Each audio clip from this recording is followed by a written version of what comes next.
Hello, so today I wanted to make a little video breaking down my painting process from step zero, from the very beginning, and kind of try to make an explanation of all the steps I'm going through here.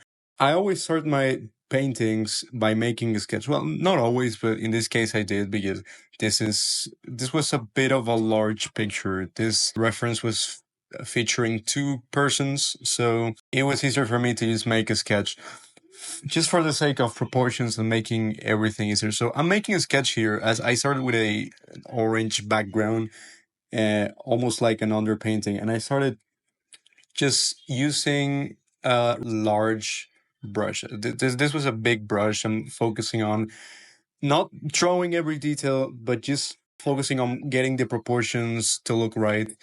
Again, not focusing on actually drawing for the sake of making it look pretty, but just for the purpose of painting. Again, I'm mostly focusing on proportions. The way I focus on proportions is by using the canvas as reference. So I roughly use the canvas, like the edges, and in this case, I use the other person, the sketch of the other person to kind of hint at where the shoulders will be or the hair. And here I'm starting to paint. As you can see, I blocked with a darker value the hair and the darkest areas. And here I'm just starting to add the color. And I'm starting very simple. I'm starting from bigger shapes to smaller shapes. And I'm starting to add volume and depth to like the smaller areas of the face and the shapes. And I'm just focusing on trying to get as accurate as possible the lighting and the shadow areas, the light areas, everything. I'm trying to make it look consistent. And again, going from simple to more complex and detailed.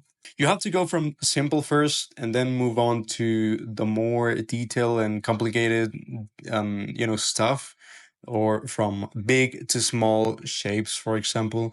If you want everything to look good and consistent, so here I'm doing just that. I would roughly average or try to like calculate, okay, what is the average color here? And I'm gonna, as you can see on the face on the left, that was like the average color and value. That's a bit of a crappy way to explain it, but you get my point. Then from that point, I start to move on with smaller areas of light and darkness. Here on this face, on this right face, which is the one I'm rendering, this was pretty much done, like the overall structure of the face a while ago. And from this point forward, I'm just rendering. I'm rendering, which is pretty much just focusing on the details and modeling the smaller areas, making everything smoother. I kind of like to see it as sculpting, because rendering is just pretty much sculpting, making everything look smoother. If you think of a sculpture, the way they make everything more detailed is just by adding texture or adding more softness to the area, or more depth, whatever it is. Again, I'm adding some color as well. I'm adding some, trying to add some random colors. This is something I noticed was missing a little bit from my studies, to add my own personal set of colors. So instead of just mindlessly copy from the reference, I started to exaggerate the colors a little bit. I'm also liquefying the face a lot. You might have noticed the face suddenly starts being liquefied. And I'm doing this again for the proportions. Sometimes I mess up. Sometimes I have to liquefy. Other times I don't. But a lot of times I have to end up liquefying everything because the proportions are kind of wonky. So I have to fix it in the end. Here I'm doing some more details. The face is pretty much done. Again, everything from this point forward is just polishing everything, making everything look a little bit more believable. I'm also checking my values. You can't see it here, but I'm using a grayscale filter on Windows. So I do like a shortcut, like a command on my keyboard, and the entire screen turns black and white. So it allows me to check my values properly. It allows me to know if I'm going in the right direction. And so the face is very rendered at this point. It's probably like the most rendered it will be from this point forward. And you can see the face on the left. I'm using bigger shapes and focusing more on the shape language rather than the details like I did with the left one. So this is pretty much like again the final amount of detail that this left character will have in the face, at least, because I wanted to make it simplify. I wanted to test. Okay, this already looks kind of good. I like the shapes. I don't really want to like ruin everything by making it more realistic, by rendering it. So again, it's just like a sculpture. This is like the early stage of a sculpture where it's just like the most basic shapes and the cavities, to show depth. And yeah, if you want to make it more detailed, you can do it. In this case, I didn't want to do it, probably to balance a little bit the whole thing, like right, the whole image. So you have one very rendered character on the right, and then you have this very, rough rendering on the left. So this probably helps with the focal attention in some way, or probably not. Maybe I'm just delusional. This photo reference was also a little bit tricky because it was in nature. I always struggle with drawing nature. I was gonna do the background in the end. I wasn't even gonna paint the background because it was in like nature, a lot of grass, a lot of random plants and stuff, and I really hate painting those because I don't know, it throws me off sometimes to make a believable background of nature with so many tiny details.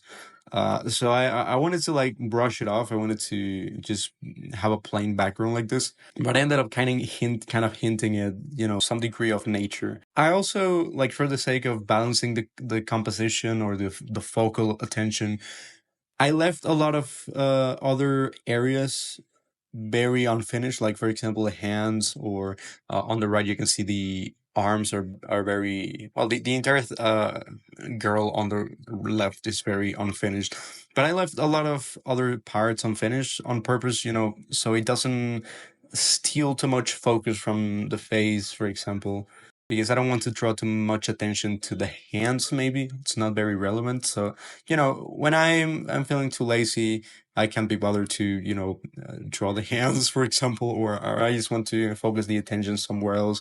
I will just focus on the most important shifts in value and lighting. So again, I'm just focusing on what areas are light and what other areas are dark. I'm just doing that. If I see the stroke I made was lighter than what I meant, I just fix it. I just, switch to another value or another color. And yeah, I also, you might have noticed I left like a little contour, like the orange underpainting on the girl on the left. I don't know why, it just makes it look so much better, so much painterly. I really like it. And so here I'm starting to paint the background, which I just added some colors. The only thing I did was just adding a little bit of green and kind of desaturated orange, and it already started to look a lot better. So this girl right here on the right is holding I don't know, some flowers, I think, and there's a lot of vegetation. So I wanted to kind of hint to that because it was like part of the environment, the composition, so I didn't want to left it out. I also tried to paint the cast shadows of the grass, but I don't think it worked out that well, honestly. Again, I'm just trying to focus on what shapes are darker and what shapes are lighter. And, normally if you focus only on that, it shouldn't really matter whether it reads well or not, because as long as your values are good, everything will look good as well. So again, the shapes, I'm trying to make the shapes look nice. And yeah, this painting is almost done. I'm just adding the few little details here and there. I really like the girl on the left for some reason. I like the shapes on the face, the neck area, and the skin in general. It has a very hard texture, but I really enjoy looking at it. It has very nice, simple shapes. This was pretty much the whole painting. I also want to let you know I have a paid program where I do like art mentorships. So I help you out if you're stuck in your art journey and you want some more personalized help, or if you simply like the way I paint, if you like my art, I can teach you the techniques I use and everything you need to be able to be a good painter. If you're interested in that, you will find it in the top link in the description. And yeah, this was all for today. I hope you enjoyed the video. I hope it was useful. Maybe let me know if you want more videos like this, sort of commentating over the time lapse, or if you want me to make longer videos like this. This was a little bit longer than I usually do. So again, thank you so much for watching. I'll see you in the next video.